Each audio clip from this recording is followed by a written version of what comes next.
everybody, Geri here. I'm a bunny today.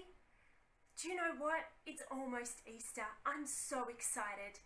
And today we're going to learn how to make Easter eggs. Actually make them with eggs and dye. It's going to be very fun.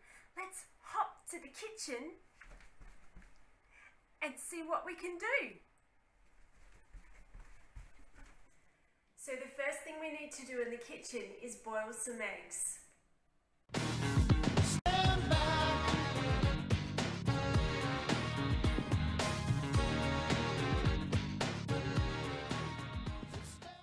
So the next thing we need is some dye. I've actually made this dye with beetroot, but you can just use water and food colouring. It will get the same result.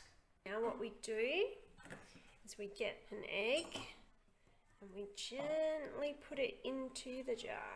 Like that, down into the jar. That wasn't very gentle.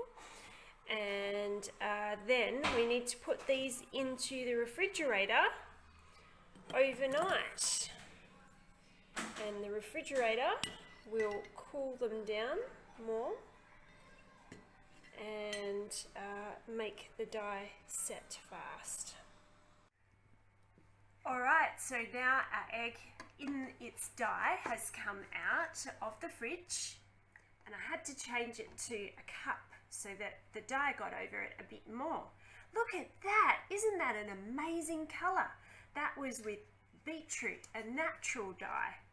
So we'll leave it in the egg carton to dry, and then we'll have a coloured Easter egg to eat on Easter Day.